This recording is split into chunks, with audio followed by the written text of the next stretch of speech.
ओला उबर को मिलेगी टक्कर, सरकार लाएगी भारत टैक्सी, ड्राइवरों को होगा सीधा फायदा। ओला उबर की तर्ज पर सरकारी भारत टैक्सी ऐप 1-2 महीने में होगा लॉन्च, मुनाफा सीधे ड्राइवरों को मिलेगा।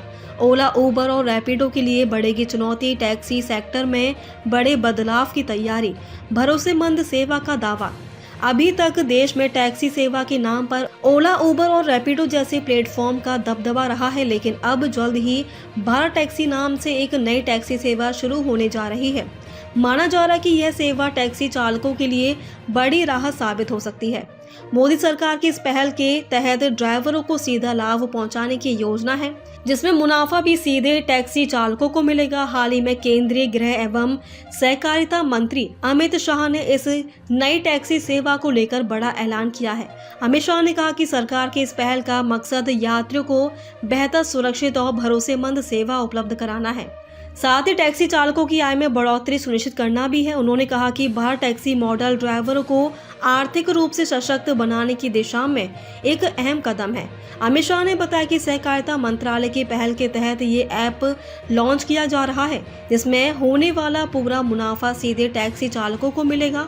उन्होंने कहा कि अगले 1 से 2 महीने के भीतर भारत टैक्सी सेवा शुरू कर दी जाएगी और इससे होने वाली कमाई का एक-एक पैसा ड्राइवरों तक पहुंचेगा। सरकार के इस नए मॉडल के तहत न केवल ग्राहकों को पारदर्शी और विश्वसनीय सेवा मिलेगी, बल्कि ड्राइवरों को भी उनके विश्राम का पूरा आर्थिक लाभ मिलेगा।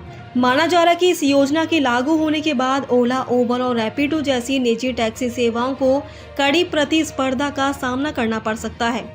हरियाणा के पंचकुला में आयोजित एक कार्यक्रम को संबोधित करते हुए शाह ने कहा कि देश में टैक्सी, ऑटो और बाइक जैसे टैक्सी चलाने वाले ड्राइवरों की संख्या बढ़ी है, लेकिन मौजूदा निजी कंपनियों में मुनाफा कंपनियों के मालिकों तक सीमित रह जाता है। उन्होंने कहा कि देश में टैक्सी संचालक से जुड़ी नई कंपनियां, लेकिन इसका लाभ ड्राइवरों तक नहीं पहुंचता। भारत टैक्सी के जरिए यह स्थिति बदलेगी। वर्तमान में लोग स्थानीय आवागमन के लिए ओला, उबर और रैपिडो पर निर्भर हैं, लेकिन सरकार की इस नई पहल से टैक्सी सेवा के क्षेत्र में बड़ा बदलाव आने की उम्मीद जताई जा रही है।